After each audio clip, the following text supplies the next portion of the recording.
Welcome to Pop Culture Yearbook. On this show, we pick pieces of pop culture that were important to us in a given year. We then discuss our memories and dig into those movies, albums, shows, and more. I'm Brad. I'm Pete.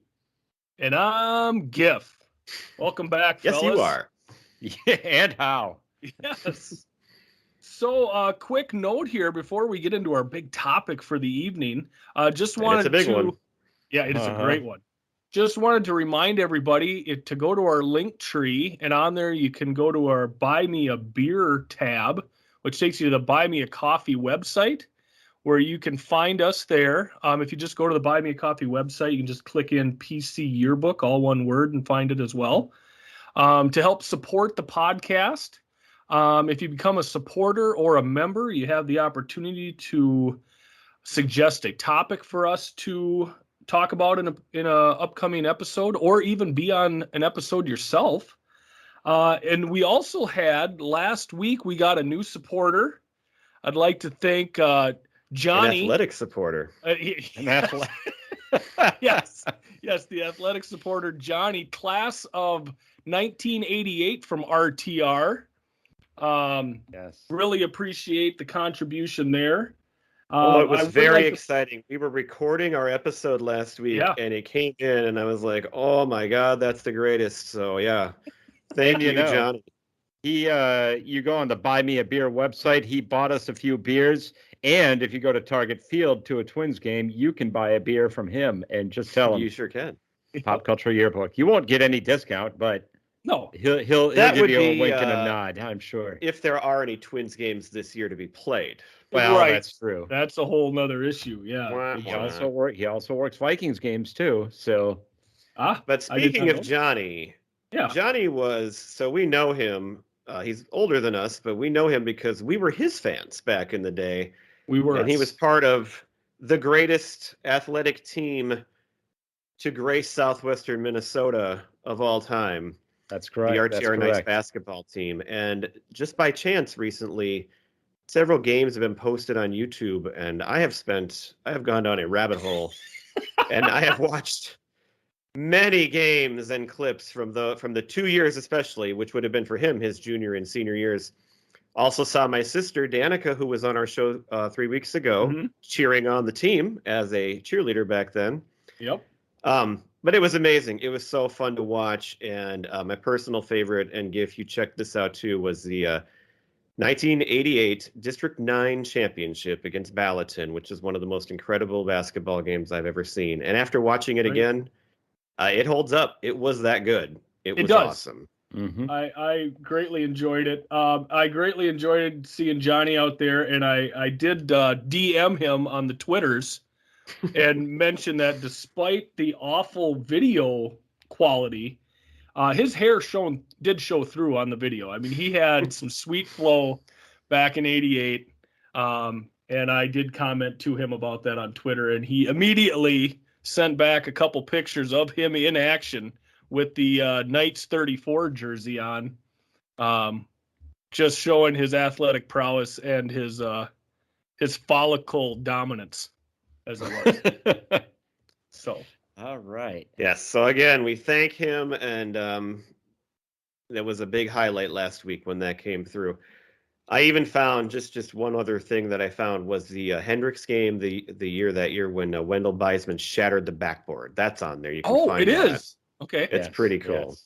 I'll have to go back and check that out. He shatters the backboard, and the video just cuts out, and then it comes back on, however long it took. And they had, I wonder how they even did it back then in those little gyms. They had replaced it with one of those plain white side baskets. Yeah.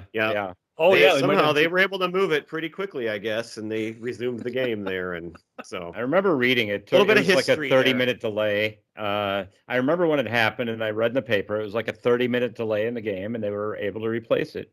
That's impressive, 30 minutes. Yeah. That's just hard-working small-town folk there. That's what it is. And we might have been from small towns, but the guys were not small. I mean, you're talking 7-foot Wendell Beisman. Johnny had to be so special. 6'5". Oh no, I think he was 6'7" or 8. Really? Well, Yeah. I mean, it was all At least 6'6". huge guys on that team. I mean, everybody was over 6 foot. It was just For a small, tiny town, it was a very rare thing, and it was a very special time. It was indeed.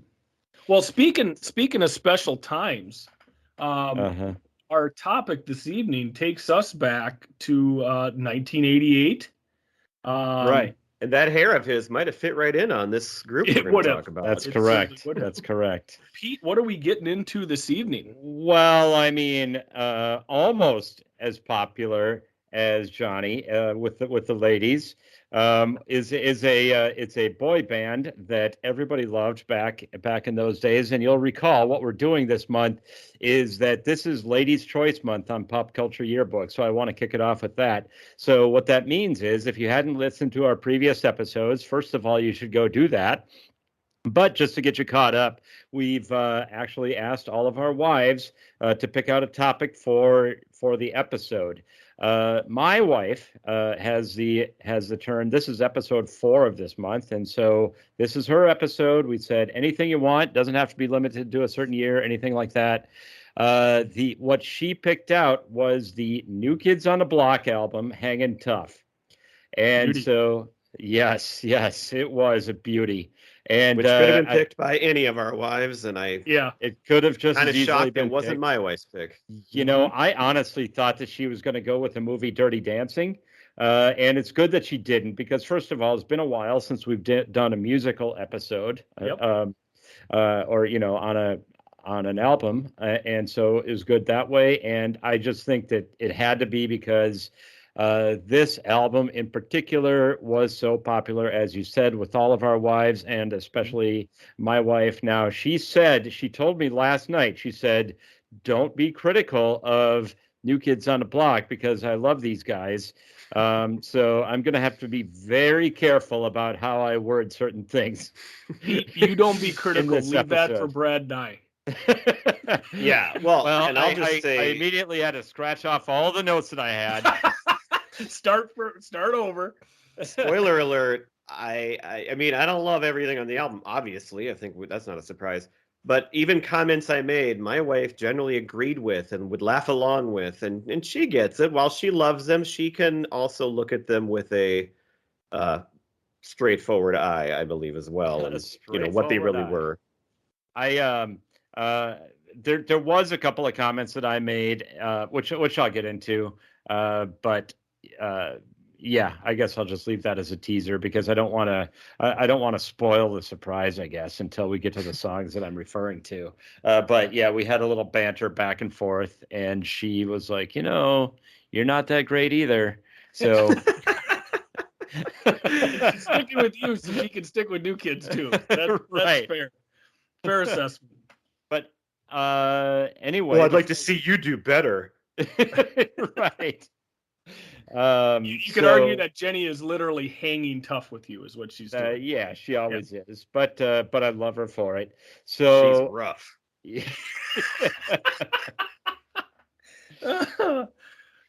Why did she pick this album, Pete? What do you got? Just because it was the most popular album with all of those teenage girls back in the day. If you had to pick a particular album to be on a Ladies' Choice, a Ladies' Choice pop culture show, this had to be it. I remember back in the day, this is what all the girls just loved, and I didn't get it at the time.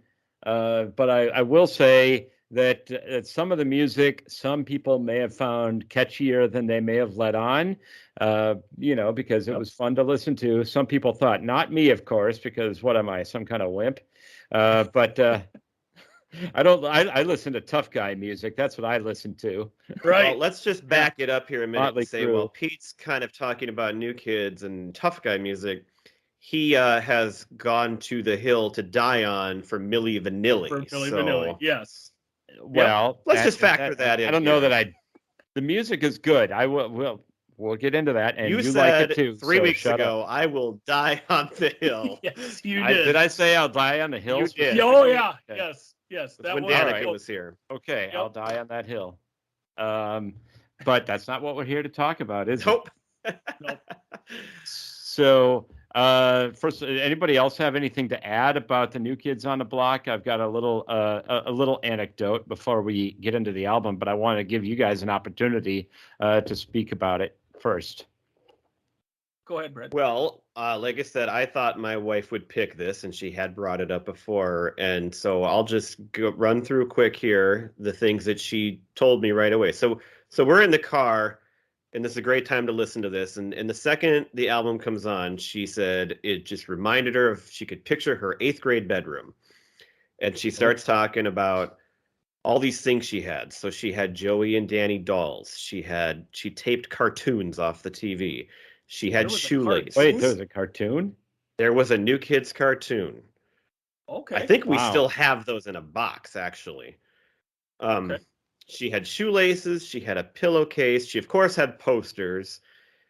She had a T-shirt. This is one I wasn't aware of. She had New Kids on the Block gum. There was a gum. This is starting to sound like Spaceballs. Right. Yeah. Spaceballs, the gum, Spaceball, merchandising.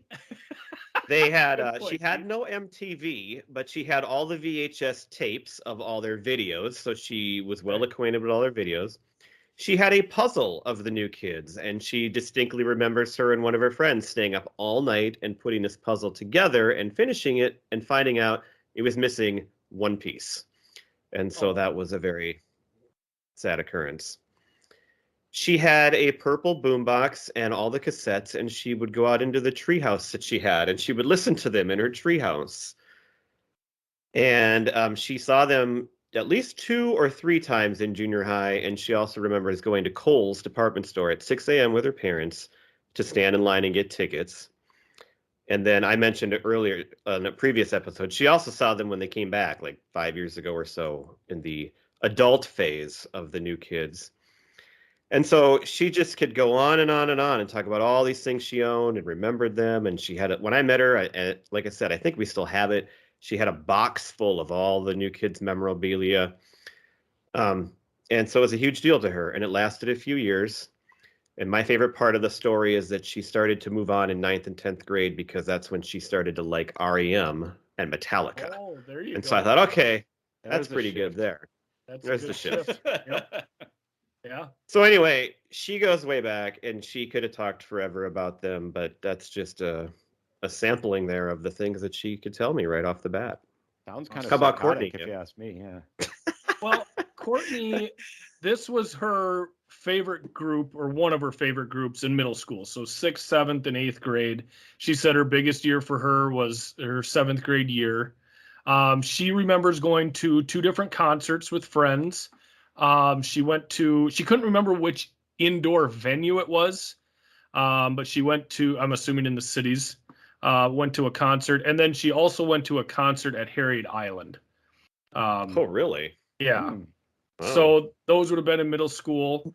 So those were her few memories of the New Kids, but she was definitely a massive fan as well. And of course, we'll get into it later.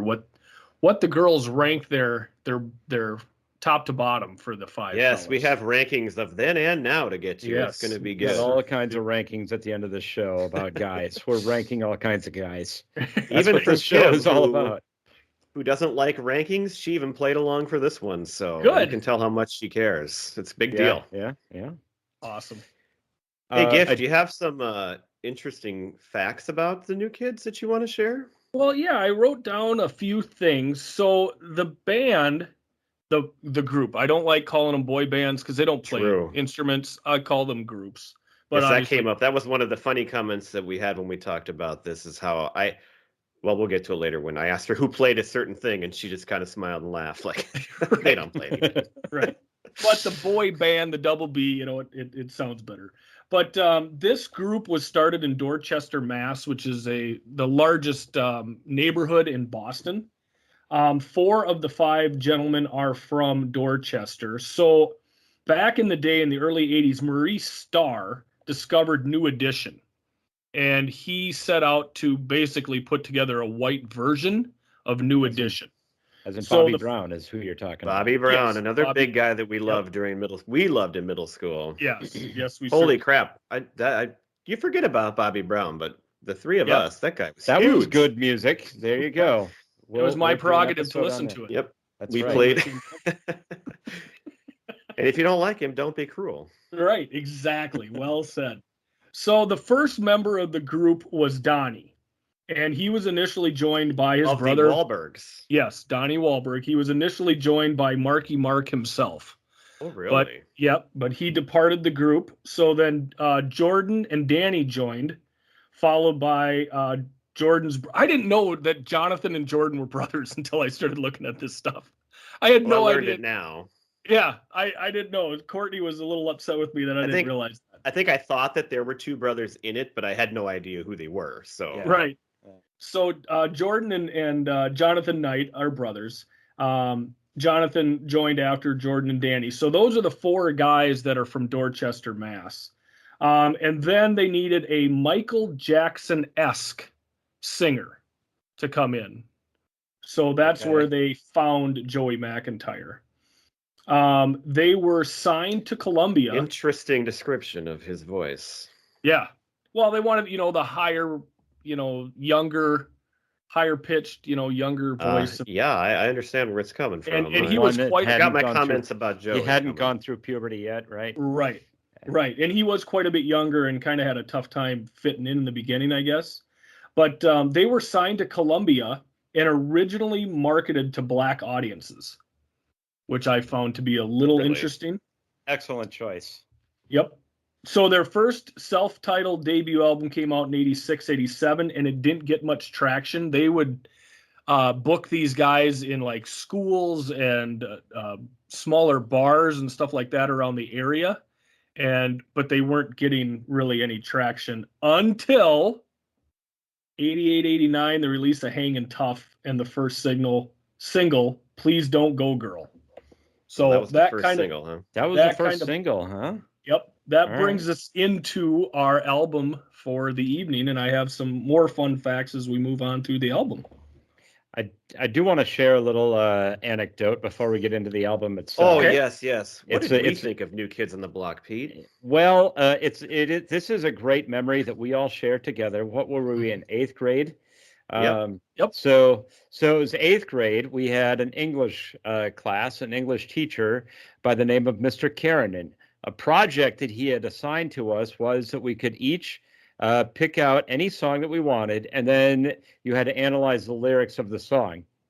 As a part of it, we would actually play. You'd get called on. You would actually play your song and then give your analysis of the lyrics. It would be like a little public speech thing.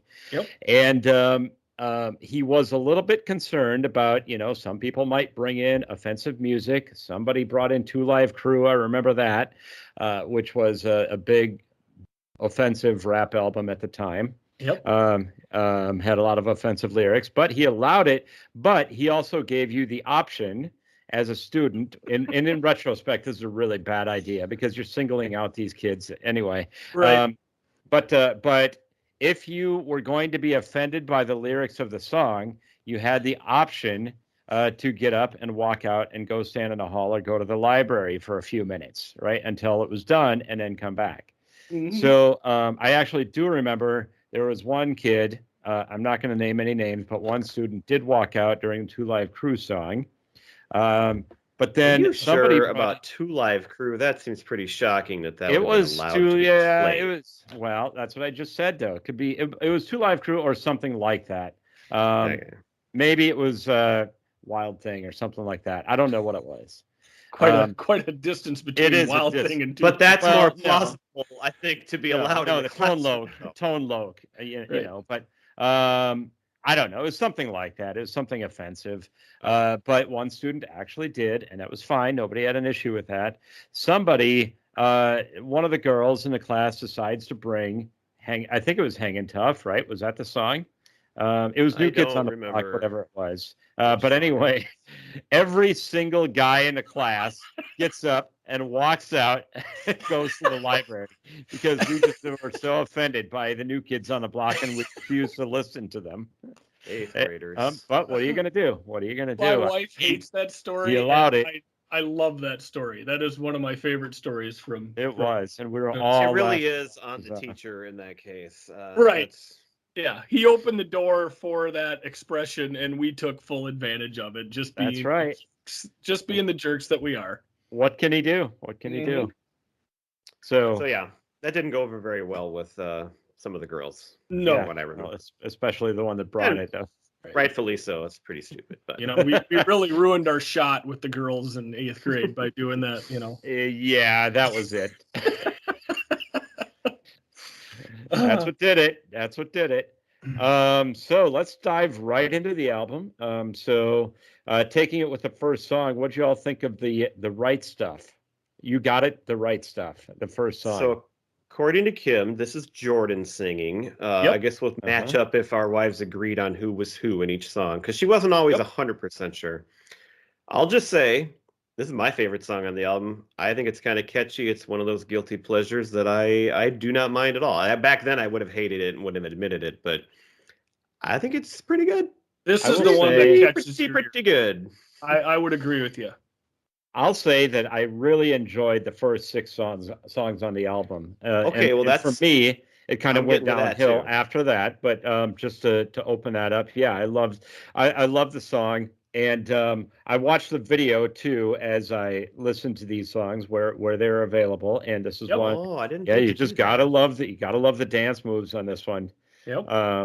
And I'm certain that Gifford, you must have during some middle school dance. I'm sure you replicated these dance moves. As best I could. I had to bring the girls back to me after the walkout on the speech. So yeah, that was the best way I knew how. How did that work out for you? Not well. Oh no. I will also say that you had mentioned previously, Pete, that you thought, or she had gone back and forth between Hangin' Tough and Step by Step. Yes. And I'm very glad she picked this album, because we listened to a little Step by Step, and I looked through the tracks. I don't know any song on that album besides Step by Step. Yep. So it wouldn't have been nearly as fun. This one, at least I recognize many of the songs, whether I like them or not. At least I have that connection to it much, much more. So correct. Same here. And this was by far my favorite song. I will agree with you. This is the one that I would listen to if gun to head, gotta listen to a New Kids song. If I had a gun to my head. Yeah. I don't think I'd even need a gun to my head. I would just, I'll get through it. It's 3 minutes. Which one did you take if somebody had a gun to your head? The bullet? Wow. No, I can't say that. I'm not allowed to criticize the New Kids on the Block here. But anyway, do you want to move on? It's a strong start. Yeah, definitely a strong start. I thought it was good. I enjoyed it. And now we go on to Please Don't Go Girl, which I was enthralled by the video on this one. I wish I would have watched it. You still can go on and watch it. It's all, back and forth cut scenes from what appeared to be a carnival. It might have been Coney Island because they're, big New York guys. They're Boston guys. It wouldn't have been Coney. Oh, I thought, well, there's a lot of them that I thought were New York, like video cuts. That maybe it was Boston. Maybe it was East Coast anyway. Yeah. Move on. Anyway, it's all on a tilt-a-whirl, and I'm thinking, and then there's this girl that they keep cutting back to, especially towards the end of the video. They keep going back to her, and her hairstyle. I had written down her hairstyle was like a mix between Annie Lennox and Superman. Yes. It had like the red hair, the Annie Lennox hair, but then it had like this big curl, like the big Superman hair curl. And they kept cutting back to her, and she's in this tilt-a-whirl, and I'm thinking, no way that tilt-a-whirl is going at regular speed as they're filming this, because she's just staring at the camera. When I'm on a tilt-a-whirl, I'm like, but like I'm gonna puke. But no, she just had the deadpan stare into the camera. And that's who you're supposed to be falling in love with. And then there's different cut scenes that way. Gifford, did you watch the video too? I did. I watched the videos that were available. I basically just clicked right down YouTube. So if there wasn't exactly what video, it was just the album cover during the song. So I did watch the videos. Going back for a second here. So this was the first single off the album. And it wasn't really getting a lot of play. and Columbia was thinking about pulling their support of the group, but then there was one radio station in Florida that started playing this song, and it caught on from there, and then they started getting play throughout the country on it. So at this point, Tiffany was was starting the first leg of her North American tour. And one of them dated her, right? I believe Kim said that. I didn't look that up. I can't remember who. Okay. But I think one of them was with her at least for a time. Okay. The red-haired girl on a tilt-a-whirl maybe represented Tiffany. Maybe represented. There you go. I also find this to be a very odd choice as a lead single, considering some of the other songs on here. So yeah, I agree. Not surprised it took a while. But Now, so they featured Jonathan. Go on. Oh, sorry. So they opened for Tiffany on the first leg of her North American tour. And then the second single came out, which was You Got the Right Stuff. And they did really well on MTV. They got a ton of exposure. Because that's a good song. Yep. So their third single came out, which is I'll Be Loving You Forever, and that reached #1. So on the second leg of Tiffany's tour, she was now opening for the New Kids. They billed them as co-headliners, but they were the finishing act for the rest of that tour after 3 songs basically were released. So this song is Joey and it's his falsetto. Yep. You brought up how they wanted the Michael Jackson sound. Yep. This was Joey's big single. I just don't understand. He sounds like he's 10 years old. He was born in 1972, so this guy is at least 15 years old by this time. Right. So when you say he's not that much younger than the other guys, and I don't know, this does I can't hardly stand his voice singing. Well, he looks like he's 10 years old in the he looks like he's 10 years old in the video. And then after that, it's not just him, but then there's all the whispering in the background that the other guys do, and that's I don't know. This one's a little much for me. Yeah, but this one was. I can see how a teenage girl would potentially fall in love with it, especially if she saw Joey and liked him. Right. And like you say, I mean, like our wives were all in middle school at this point. So you're talking like 11 through, 13 years old. So if you see this guy and he looks like he's 12, you're probably going to go like, hey, yeah, that's my guy right there. But yeah, his voice there wasn't a lot of fluctuation. Like it was just kind of monotone for this song. I felt it just, I didn't think it was, again, like you said, I just can't believe this was the first single that was picked off the album. Mm-hmm. So that was a little strange to me. Anything else on that one? I don't think so. The third song, I'll Be Loving You Forever. This was back to Jordan now. And like Courtney pointed out, this was to highlight his falsetto voice. Yes, back to the falsetto, but with a different guy. Yep. My note on this one was I'm not a fan of the falsetto. It's not for me. Well, this song I like better than the other ones. I actually thought this is a beautiful song, and it could be if sung by if it were sung, I don't know, who's somebody that would be like a really good singer that could knock this one out of the park.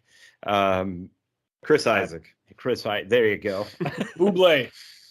Yeah, sure. Michael Jackson. I think it's a good song.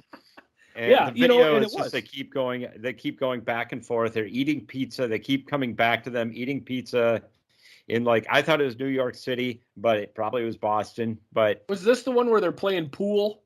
Yes. Yeah, they go back and forth. They're playing billiards and enjoying pizza is the video. Well, and this song did reach #1 on the Hot 100. So this was an enormous hit for them. And I would say I definitely liked it better than Please Don't Go Girl. I can say that. Yeah, it was a much better song. I think Jordan, he sang the right stuff. He has a decent voice. And so I'm not a fan of why switch to the falsetto when you already have, you sing fine. So let's just stick to your normal voice. That's what I would say. Yep. Exactly. I agree with you there. So we'll move on to Cover Girl now. Yeah. And this is Donnie's chance to step out. Okay, yeah. She thought it was Donnie, so yep. we're on that. Yeah. Donnie, by the way, was not Kim's favorite because he was too much of a bad boy. Oh, well, you'll find out Courtney has a different view. Yeah, you'd think that would be her favorite then. No. You'll see what she liked. It's more unique, and she wasn't into the bad boys, hence why she married me. So, Pete, I'm assuming you watched the video on this one as well? Actually, no. I think that this one the video didn't come across. I listened to it, but I don't think it had a video when I tried to pull it up. Maybe you were able to find it. I had a few notes on the video. So all the guys are up on a stage, and it's the same stage you see in a lot of the videos. Like the one My Favorite Girl, it's the same stage that they're on, so the fans are kind of around them and really close to the stage. Mm-hmm. So Donnie's out singing, and it's just a lot of hip thrusting for the dance movements. And he's right on the edge of the stage, hip thrusting within inches to feet of these, screaming young girls. And then he reaches into the audience to pull a girl up on stage, kind of like Courtney Cox. Well, I was just going to say, was it Courtney Cox? That would have been amazing. Well, I was thinking, God, if this is Courtney Cox, this is going to be awesome. But this girl he pulls up must have been like, I don't know, 8. And then he's like down on his knees singing to her and then gives her a kiss, on the cheek at the end before sending her back into the audience. But I'm like, these are the ages of girls that he's hip thrusting right in their faces. Like that's a little weird. Okay. Yeah, that was tough. But that was my take on that one. But yeah, this was Donnie's first solo or lead vocals, which is the first of 3 on the album. Kim said Jordan was kind of the main singer, but then as we listened to this, she kept saying, "Oh yeah, that's Donnie again," and so they were kind of like maybe as far as who sang the most songs. Well, Jonathan's the only one who doesn't have a lead vocal credit. Everybody else on this album has lead vocal credit on one song at least. But yeah, Donnie's the lead vocal on Cover Girl, which is the 4th. I Need You, which is the 5th song, and then Hangin' Tough. And he did some of his own writing. Those 3 in a row. He did write some of the stuff when they formed the band. Like he had written some stuff more in the hip hop. Did he write the lyrics? We're rough. No, I think the writing credits are given to Maurice Starr on quite a few of these. Yeah, that's what songs. I found too. Yep. When it comes to Cover Girl, I'm not gonna lie, I kind of like that song. I thought it was really catchy. Mm-hmm. I like his voice. He's singing like a normal guy. Yep. It's had a good beat. I'm tapping along. I'm a fan of Cover Girl.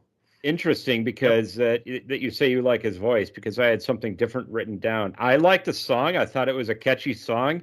I thought that there are spots, if you listen, where he sounds way off key. And this is where I said, I'm like, Jenny, he sounds really off key. And then she was all like, well, have you heard just... Yeah. She always brings You're it not back exactly Celine Dion I'd like to at see the you do karaoke better. machine either. But like, especially, I had specifically written down near the end of the song, he's singing the word everything, and it's way off key. Like, he totally misses it. But if I'm being critical, right, he would have been kicked off of American Idol on this song. Sure. But it's still, the song itself was a good song, and, it was his first song. He was learning, and this is back before they had auto-tune and all that stuff. But I actually noticed that on a couple of these songs, actually. But this is one where it really stood out to me. That's what gives it its cachet. Yeah. I guess. It's like, it's the imperfection like we have on ours. We don't edit stuff out. The imperfections are what the fans love. So what else I noticed about this song is that there's actually like guitar in this song. There's like metal. Like when it starts off, there's like a little guitar riff, and there's came up again a few more times in the album. And this is where I wanted to know who's playing guitar. Is this like Eddie Van Halen or something? But it does pop up. And there is guitar going on. I don't know who plays it, but I was not expecting that on this album. Well, they do have a band that was put together to play the music behind them. So they've got I'm sure they do. drummers and guitarists and keyboardists and everything else back there. I get that. I just didn't expect, like, there was some guitar features throughout the album as you go into it that again, I just wasn't expecting. Hey, Sure. Giff, Yeah. Did they have somebody that was dedicated to the hi-hat? Do you know? I didn't look that far back, but I'm sure it was somebody that was excellent at their craft. I could have done that. Yep. You were the main hi-hat guy in our middle school days. There's no doubt about that. Might say the only one. So we move on to number 5, I Need You. Again, Donnie's the lead on this one. This song, not one of my favorites on the album, I gotta say. I actually said I thought it was pretty good. Okay. Not that I would listen to it, but compared to the 2 falsettos, this one I liked better. I thought it was a better ballad. It had a, they're not falsetto. It reminded me more of like a 80s hair metal ballad. Not like a hair metal song, but like it reminded me more of like a Poison or a Bon Jovi ballad than like those other 2 songs, which don't remind me of that at all. So I thought it fit the time. And I did not love it, but it did stand out to me as a little bit better. That was that's a similar take to what I had on this one. I thought it had a really beautiful opening as you go into it. The singing again could have been a little better. I had that note again on this song, but I don't know. You're going maybe to get it from expecting Donnie too much. I Wahlberg. probably will, but in a good way. But in a good way, right? So I don't want to criticize the band too much, but. Or band, I should say, boy band. Yeah, I thought it was decent. Again, it's in that top 6. Once you get to Hangin' Tough, and then it's a little bit of a downhill slide after that, but I already said that. Sure. So what's our 6th song then, Pete? This is the feature, the biggest song on the album by far, and the title track, Hangin' Tough. It's I had fun listening to it. I'll admit it. It's actually a pretty awesome song. I had written down they're like a poor man's Beastie Boys. So Courtney's note on this one is everybody knows the dance. Of course like they you hear this song and you put the hands on the belt buckle and the feet go side to side and you hear this song and immediately that's what I see anyway, and that's what she was thinking of when she heard the song. Yeah. It is for me. It is a guilty pleasure, at least for parts. I like the Right Stuff much more as like an actual song that I like. This has like the opening lines to each verse. I think are really catchy. Like I can totally, however, I can't remember how it goes, but everybody because there you go. Because we're gonna do a thing. Is this something like I like that? I like that. But then some of the lyrics are just embarrassingly awful. Yes. As I've said, the "We're Rough." Oh my God, it's just. And then there's other these ones guys are like not that. rough. So I like the song and it's catchy at parts, but then there's parts that I laugh at, and then it goes on and it has all these whistles. Like the noises just get to be a little much too. And the whistles I thought are overdone, but it also reminds me, Pete. What do a lot of? You know what I'm going to get at here? No, whistles in the late 80s? No. Okay, I thought you'd get it. Do you remember the 87 Twins wives? Oh, the Burt Blyleven thing? Yes. Yeah. I don't remember. All the wives, She the started Twins players during the pennant run and during the World Series, and they got on video and they just blew those whistles and annoyed everybody so much around them. And that's what I thought of, because this is a year later, and so I guess whistles were really big in the late 80s.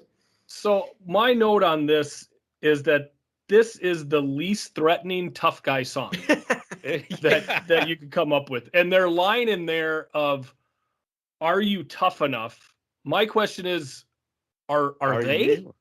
Like, it starts off with the whistles, which for some reason I'm imagining them running away from a pissed off crossing guard. So right off the bat,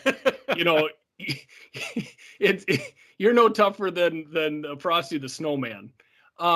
It just oh man, I had such a hard time with this song. I mean, it's ground into our childhood for sure. There's no doubt about it. But I always go back to, like, these guys are from Dorchester, Massachusetts, part of Boston. And I always go back to the movie Good Will Hunting, and I imagine what would happen if they ran into Matt Damon and Ben Affleck's group. How do you Like them those guys apples? are tough enough. Those guys are rough. These guys, I always kind of wondered, like, if you were growing up, if you were, middle school in Boston, were you proud to have these guys representing your area and their tough guy persona that they were trying to have? And I feel like there's a good song in there with the right lyrics and the right people, and they kind of get it half right, but it just doesn't work. Some of those lyrics are awfully overall. tough. There was a funky I song in there. A funky just song, forget yeah. about the lyrics. When I'm listening to it, just forget about the lyrics. And if you just listen to the music and just have fun with it, Well, it's fine. And like I said, a lot of it is catchy to me, but it goes to a point where even the music, the whistles, and then there's that keyboard part at the end, and that's where I ask him, so which one of these guys is on the keys? Because it's a pretty simple keyboard part. Yep. And she just laughed and smiled. Well, no, they didn't play any instruments. I said, they didn't even do this one, huh? No. So I don't remember which video it was, but at one point, Joey's playing a guitar. Oh, that's coming up. There's a line where he says that. It's coming up in two songs. But he's sitting there on the video playing the guitar, like acting like, yeah, I'm really getting at it here. And then he just puts the guitar down, and the guitar sound continues on because obviously the band is playing the song. Okay, well, just jumping ahead.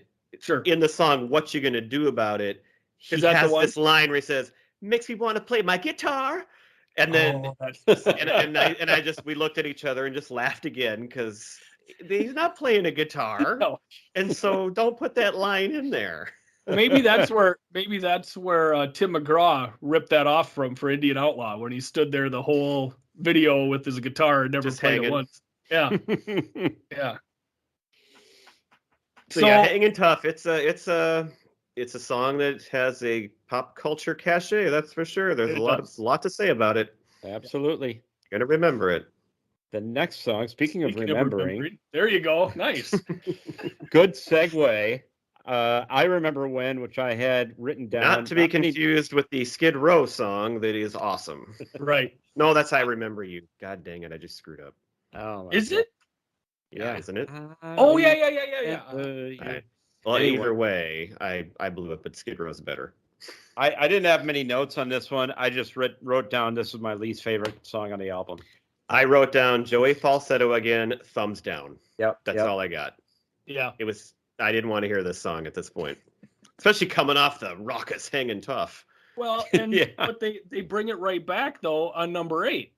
A little bit of a toe tapper. What you gonna do about it? What you gonna do brings you back though.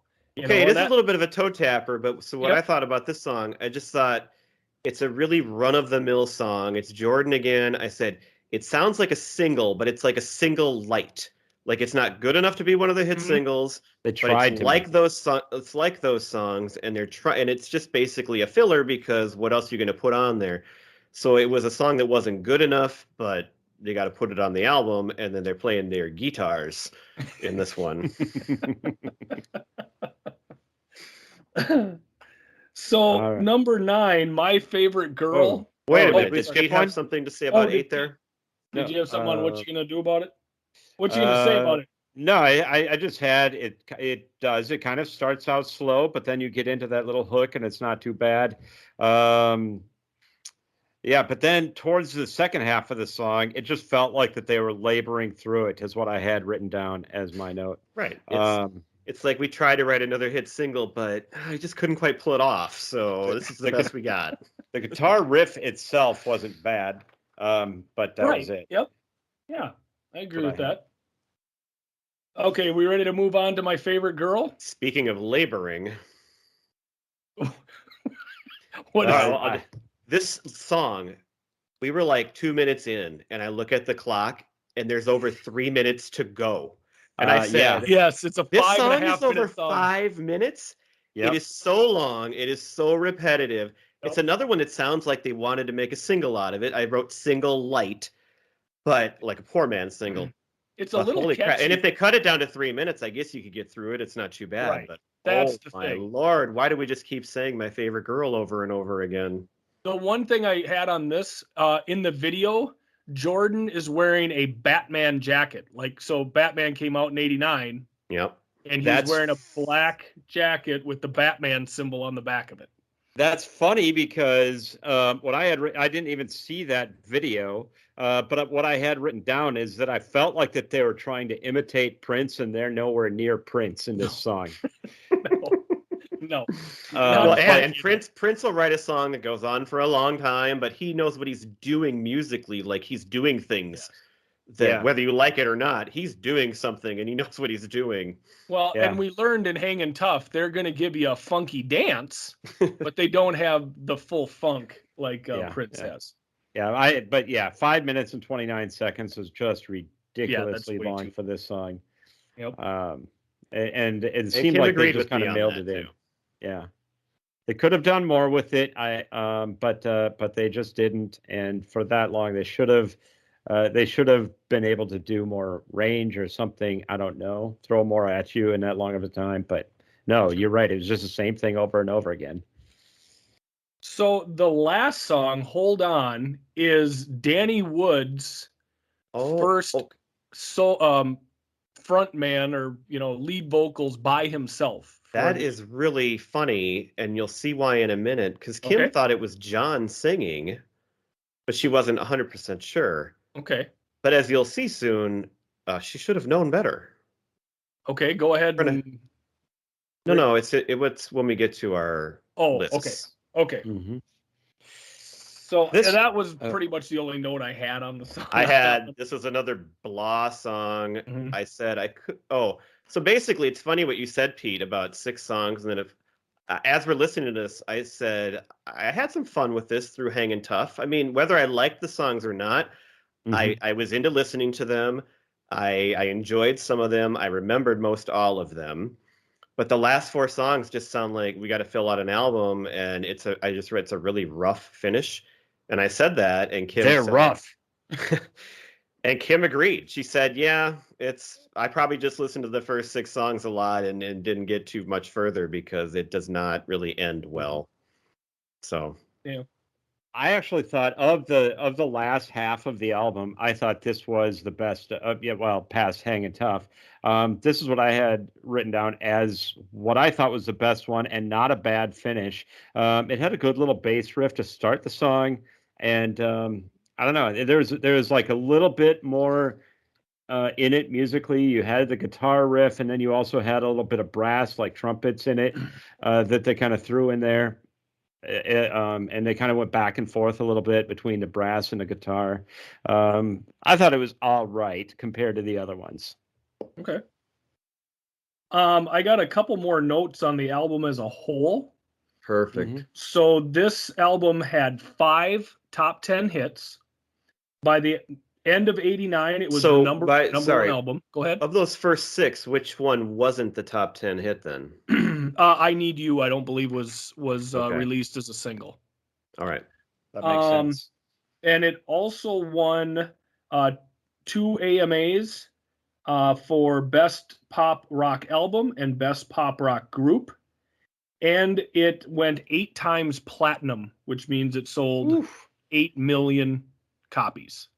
Mm-hmm. So overall, I mean, just an absolute smash hit for their second album. One of the other things I did read was that once this one really started to hit, they went back to the first album and re-released a few more songs off of it, and people came around on that as well. So the original album came. I looked at that one too then, and I didn't recognize any songs. I was going to say, but there was one that Kim said, "Yeah, you should know that one." And she only really remembered the one by looking at it, but I'm sure she'd know more if she went back and listened again. Sure. So do you have more about the album there? Kind of, yeah. I kind of did a little fun little thing on my own that I found funny. I don't know if you guys will find it interesting or not. Well, then I'll wait because mine is after that. So okay. So while I was listening to these songs, a couple things, a theme, I guess, came into my head, and what I continued to hear over and over in each song was 3 words: And Girl. those words are girl, Mhm. baby, and any form of the word love, loved, loving, or love. So I went through the lyrics on every song and counted up the occurrences of those my words. God. So again, this is why, girls in middle school ate this stuff up because it was directly, focused on them. This is the content that is so detailed and great you can Yes. only get with Pop Culture Yearbook. Absolutely. You don't get this on other podcasts. You don't get this on Joe Rogan. No. So every song on the album has at least one of these words in it, with the exception of one song. And which song would that be? Because it's the Tough Guy song. Hangin' Tough. Hangin' Tough has no mention of a girl, a baby, or love in it. But if you add up every single occurrence on this album, there are 126 mentions of girl, which means on the 42-minute album, the word girl is uttered every 20 seconds on this album. Wow, that's good math.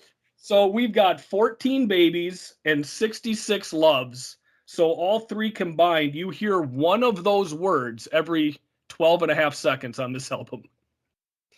That is outstanding. Which I found just amazing. So that was my little fun project that I put together to try to make this a little more entertaining for That's myself. about as many times as you hear the F word in Goodfellas. Right. Well, and I did want to mention my favorite girl has 39 utterances of girl in it. That's because they just say my favorite girl It's 39 times in a row for 5 minutes. Exactly. Oh my God. But Please Don't Go Girl has the best distribution. It has 23 girls, 4 babies, and 12 loves in it. So that one hit all the bases the best. Nice work, Joey. Thank you. Let me clarify. So I was just going to ask if either of you heard any of, or if your wives brought up the New Kids album from when they reunited about 5 years ago or so. So like I said, Kim went to that concert. No, no. She had. I mean, think we talked seen about him on TV shortly. a couple of times, but not really listened to it. Well, because Kim had the album, and we listened to a little bit of that on our way home that day from where we were going, and there's one song on there that you should go listen to called "Grown Man," and it's talking about I'm gonna give you some grown man, and it's like this is the new kid, the new kids, the grown up adult new kids, and a lot more innuendo coming in there. It's pretty funny. So they took the girls out and added maybe woman to the. I'm gonna give you some grown man, baby. Instead of them whispering in the background, it's the girl kind of talking back and forth, like, "What you gonna give me? Gonna give you some grown man." I'm gonna have to listen to this now. Yeah, grown man. All right, gonna add that to my Spotify list. Awesome. Let me summarize the album by clarifying that while it may be that we've sounded critical of the album, it was a very fun album to listen to. He just trying to avoid the divorce papers. He still wants to be able to give some grown man later. I mean this genuinely. I had fun listening to it. For 6 songs. It was a good, even still, Yep. The other ones were fun to talk about. The reason why I had fun is because I listened to it with Kim, and she sat and talked to me about it. Yep, so that's exactly. It was a nice little fun experience. Yeah, it was a nice, awesome. And I love to hear how excited they get, and then, the same way I get over certain bands. And she probably doesn't care what I have to say about that, but whatever. She doesn't have to listen to the podcast then. Nicole should be listening to this one. Yes, you will. Hi, Kim. Are we ready to go through the rankings? Yeah. Why don't you describe what the rankings are? All right. So as we were listening to them, Kim is talking about the different guys and who's singing, and she talked about the guys she likes the best. And so I said, well, rank them. How would you rank them 1 to 5?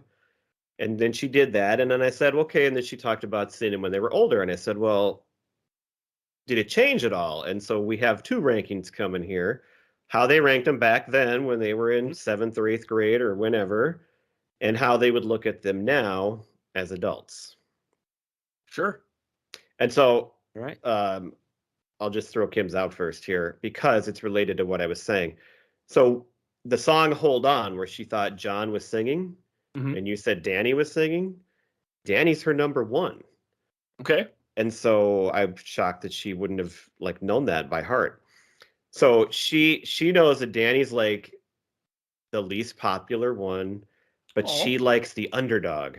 And so she liked that he was different, and she liked him because he was the underdog, and she always rooted for him, and so that was her number one. I'll say this: we have a match. Oh my goodness! So the underdog. Well, should we just do one at a time then? Or? Yeah, let's do that. You go. So are we going bottom to top? Oh, we're starting at the top. Danny was number one. Okay. It's already started at the top. Of then? Back then. So Pete, Jenny's is also Danny. Jenny's is also Danny. Wow. Did she say the why? Underdog? She really didn't give explanations as to why. She just ranked them. But it's good to see the underdog. It's really cleaning house so far. I guess they're the silent majority here. maybe she thought she had a better shot at him if he was the underdog and wasn't getting as much attention. So Courtney's number one is Joey. That's Joey, huh? Oh yeah, she's a Joey Mac fan. So that's her number one. All right. Kim's number two then was Jordan, who she figures is the popular one for most people. Okay. Well, we've got number two for Jenny was Joey. Oh. All right. So, and Courtney went Jonathan. Okay. All right. Kim's number three was Joey, the little tyke. Now we go to Jordan for Jenny. Okay. And Courtney comes in with Donnie. All right. For number four, she had John. Okay. John. Aren't you supposed to call him Jonathan? Jonathan. She said, I don't know. Not when she's that close with him. She's they're tight. So she went with John. Johnny. Well, we go number four is Donnie for Jenny. Okay. And Courtney's number four is Jordan. Wow, pretty low. Yeah, I was surprised by that one. And Kim's last one, because I said earlier he was too much of the bad boy, so Donnie was she didn't care as much for him. All right, okay. And then we've got Jonathan. All right, it's and the last one. Your wife's number one was my wife's number five, and she had Danny down at the bottom. Well, and I think that's what Kim expected most girls would do too. That's she knew that she was more unique in that choice, but Courtney doesn't like the underdogs. No. Well, that's why she married me. I'm an alpha. All right. So then they ranked him now. I think let's just list these straight through here. Okay. So she changed. She did say Jordan became her number one as he got older because he's like the cool one. And he went on to have a more of a solo career, I think, probably than anybody. And actually, we saw him. I've seen him in concert. There was a KDWB, the pop station, they always have this star party, and it's usually just a whole bunch of crap. But one year, Hummel, our friend, had tickets to it. I don't know why, but he had 3 tickets, and so him and me and Kim went because Semisonic was playing in it. Oh, so nice. We're like, okay, we'll go to that. And who else? There was another. I think the Goo Goo Dolls were playing in it. Like it was more than just your typical poppy stuff. It was stuff that was popular at the time, but was still played.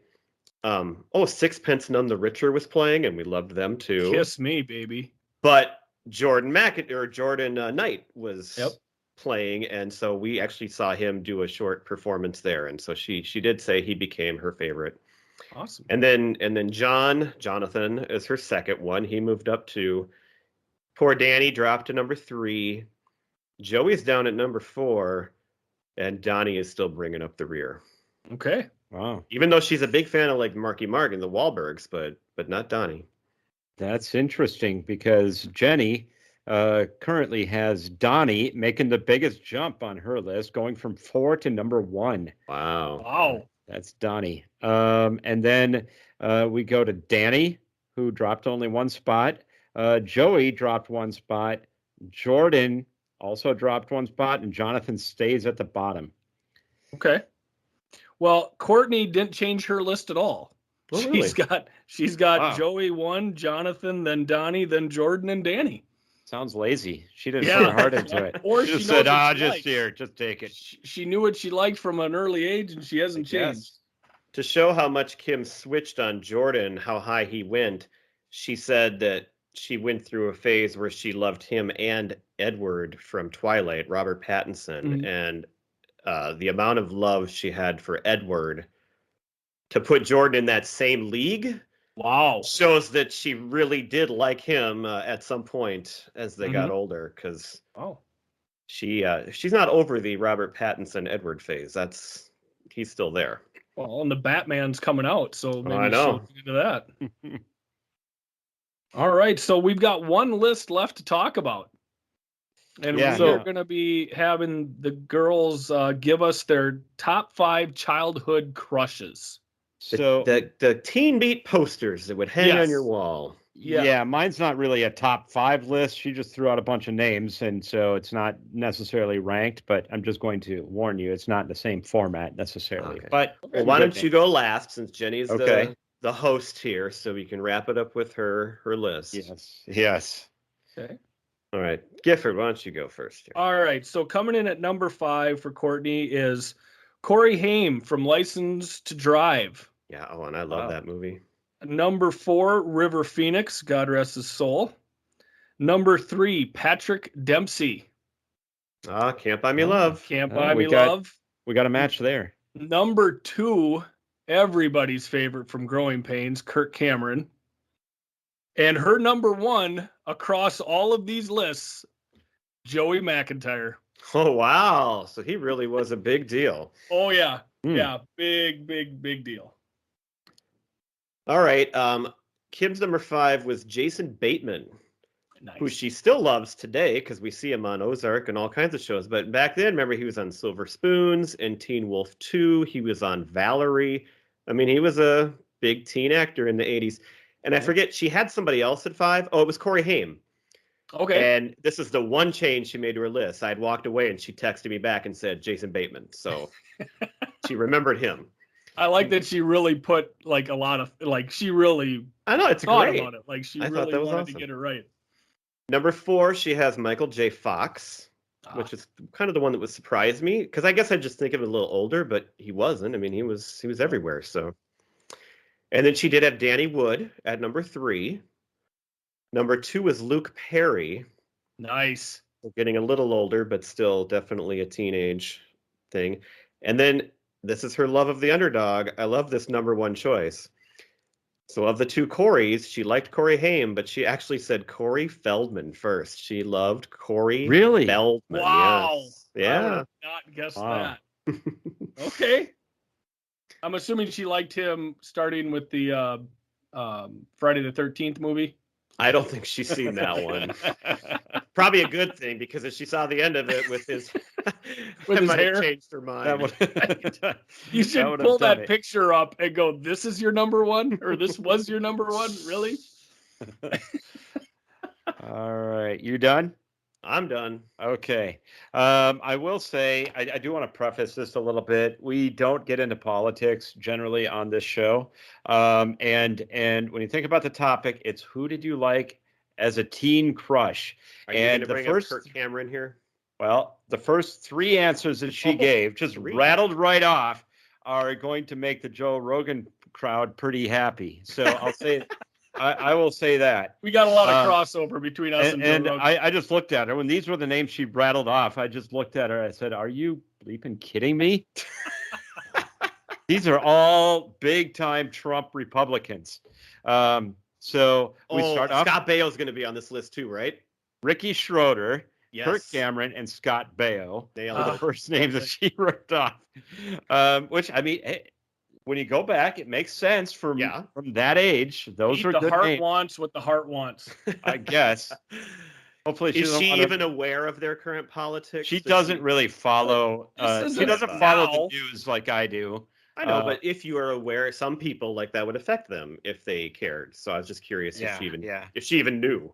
She doesn't pay as close of attention to the news and all that kind of stuff that's on Twitter and everything that I do, and I don't. She might know about Kirk Cameron. When she's going back to these guys, they don't have these views most likely back then. You know, I mean, they're probably. But Kirk Cameron, he's been in the news for quite some time for all the religious stuff, and he's been in a lot of weird stuff. So that's the one that, you know. But anyway, we digress. We can forget about those guys for now. Now we get into the 90210 phase. She had both Jason Priestley and Luke Perry. We then did have Patrick Swayze, who was older, but she just loved Dirty Dancing so Dirty much. Dancing, yeah.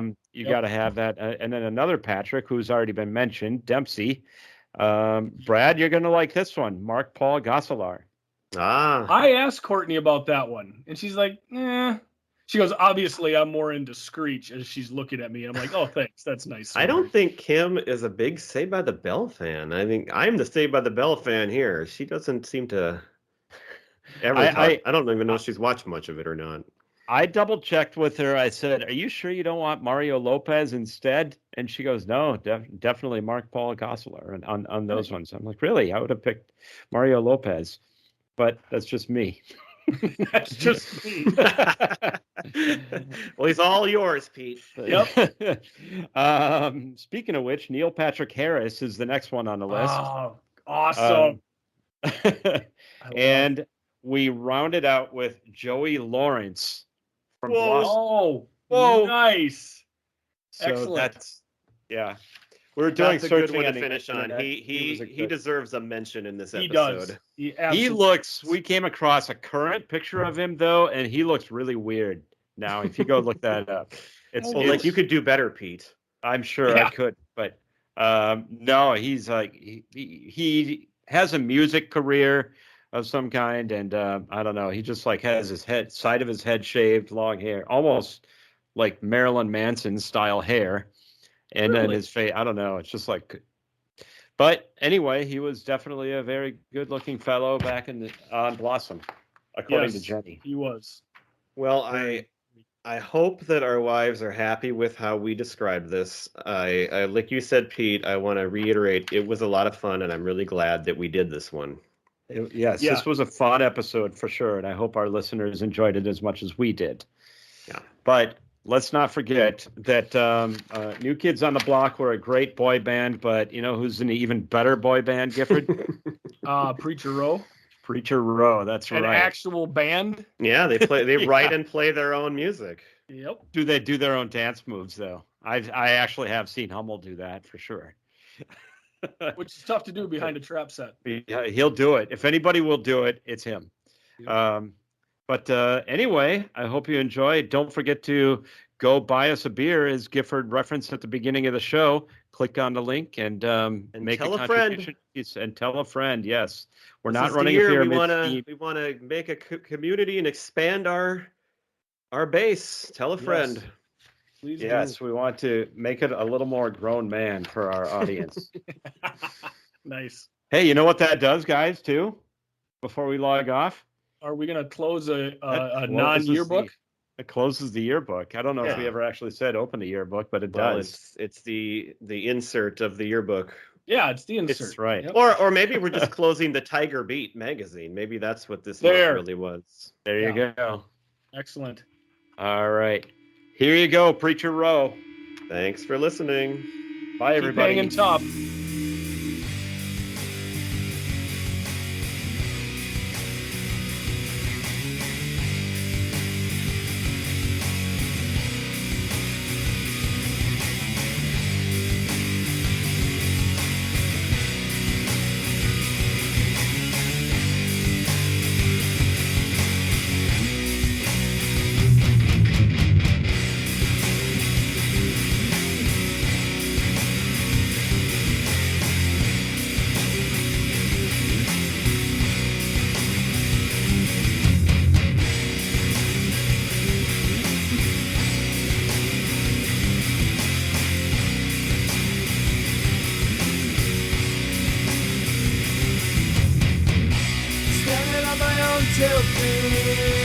No one's gonna comfort me. Sorry for what